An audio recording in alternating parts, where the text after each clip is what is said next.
Sir, good morning. Congratulations on BJP's victory. நாம உங்ககிட்ட கேட்ட கேள்வி இதுதான். யூபி உத்தராகண்ட்ல பெரிய லேண்ட்ஸ்லைட், ஆனா அதே சமயம் மற்ற 3 மாநிலங்கள்ல அதுக்கு ஈக்குவலண்ட் விக்டரி கிடைக்கல. இது வந்து ரீஜனல் எலெக்ஷன் எடுத்துக்கிறோமா இல்ல மத்திய அரசாங்கத்து மீது மக்கள் வைத்திருக்கக்கூடிய ஒரு மேண்டேட்டா பார்க்கிறோமா?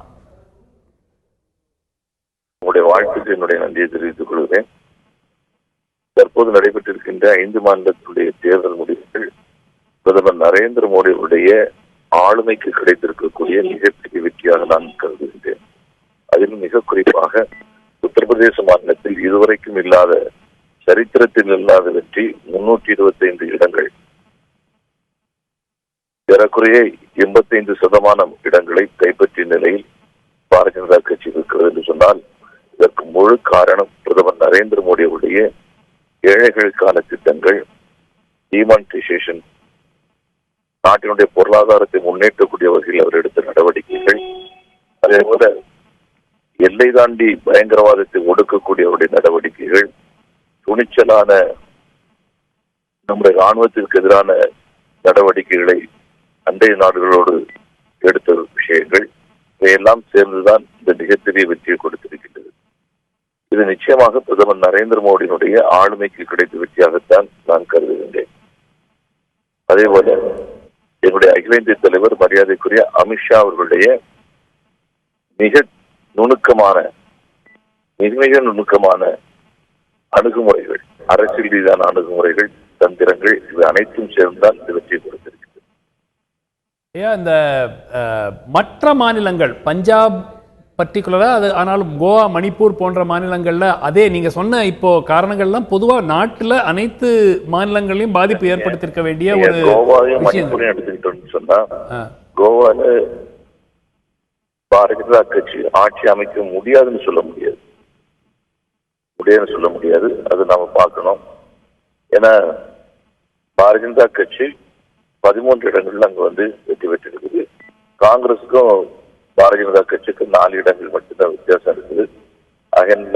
அங்க நம்ம வந்து ஆட்சி அமைக்கிறத உதறி தள்ள முடியாது. காரணம், நிச்சயமாக கோவாவில் நடந்த ஆட்சியை பார்த்து மற்ற கட்சிகளை சேர்ந்தவர்களும் ஆதரவு கொடுப்பார்கள் என்றுதான் நம்புகின்றேன். மணிப்பூர்ல நீங்க எடுத்துக்கிட்டீங்கன்னா இதுவரைக்கும் இல்லாத அளவுக்கு ஒரு பெரிய வெற்றி நமக்கு கிடைச்சிருக்குது. வடகிழக்கு எல்லைப்புற மாகாணங்கள்ல பாரதிய ஜனதா கட்சிக்கு கிடைத்திருக்கக்கூடிய முதல் பெரிய வெற்றியாக இதை நாம எடுத்துக்கொள்ள முடியும். இதுவரைக்கும் இவ்வளவு பெரிய வெற்றி வடகிழக்கு எல்லைப்புற மாகாணங்கள்ல, மாநிலங்களிலும் கூட கிடையாது. மணிப்பூர் தேர்தல் ரிசல்ட்டை வச்சுதான் எங்களோட அடுத்த கேள்வி இருக்கு. 2012 2% வாக்கு வங்கியை பெற்ற பாஜக இன்று அந்த மாநிலத்துல வந்து ஒரு 34% வாக்கு வங்கியை பெறுது. தமிழகத்திலையும் பாஜக வந்து சென்ற தேர்தலில் அதே வாக்கு வங்கி தான் பெற்றது. ஸோ தமிழகத்துக்கான ரோட் மேப் எப்படி இருக்கும்? தமிழகத்துல பாஜகவோட வளர்ச்சிக்கு உங்களோட ஸ்ட்ராட்டஜி என்னவா? இந்த தேர்தல் முடிவுகள் தமிழ்நாட்டில் ஏதேனும் பாஜகவுக்கு ஒரு தாக்கம், எத்தகைய தாக்கம் ஏற்படுத்தும் நினைக்கிறீங்க? இந்த தேர்தல் முடிவுகள் அப்படின்னு நான் சொல்றதை விட, பிரதமர் நரேந்திர மோடி அவர்கள் மீது இந்த நாட்டினுடைய, குறிப்பாக தமிழ்நாட்டினுடைய இளைஞர்கள், மாணவர்கள், அவர்கள் கொண்டிருக்கக்கூடிய அபரிமிதமான, இதுவரைக்கும் எந்த தலைவருக்கும் தமிழ்நாட்டில் கிடைக்காத ஒரு மிகப்பெரிய வரவேற்பு தமிழ்நாட்டு இளைஞர்கள் மீதும் மாணவர்கள் மீதும் பிரதமர் நரேந்திர மோடி அவர்களுக்கு இருந்து கொண்டிருக்கிறது. இதனுடைய விளைவுகள் நிச்சயமாக நம்முடைய தமிழ்நாட்டிலும் பாரதிய ஜனதா கட்சியுடைய ஆட்சி வருகின்ற தேர்தலிலே அமைய முடியும் என்கின்ற உறுதியான நம்பிக்கை நமக்கு இருக்குது. கழகங்கள் இல்லாத தமிழகத்தை முதல் முறையாக 50 ஆண்டுகளுக்கு பின்பாக தமிழகம் காண இருக்கிறது என்கின்ற உறுதியான நம்பிக்கை எனக்கு இருக்கு. இன்னும் 1 மாத காலத்துல இடைத்தேர்தல் வரப்போது ஆர்கே நகர் தொகுதியில. அது குறித்து முக்கிய முடிவுகள் ஏதாவது பாஜக தமிழகத்துல எடுத்தாச்சா? தமிழ்நாட்டில் நடக்கூடிய இடைத்தேர்தல் உங்களுக்கு தெரியும். இடைத்தேர்தலிலிருந்து இடைத்தேர்தலாட்டு மாறி இருக்குது. திருமங்கலம் ஃபார்முலா உங்களுக்கு தெரியும். ஆளுங்கட்சியை சேர்ந்தவர்கள் நடத்தக்கூடிய கூத்துக்கள், அதே போல அதற்கு சமமாக எதிர்கட்சியை சேர்ந்தவர்கள் பணப்பட்டுவாடா, இதெல்லாம் கூட தான் திருமங்கலம் ஃபார்முலா. அதான் தொடர்ந்து நடந்துகிட்டு இருக்குது.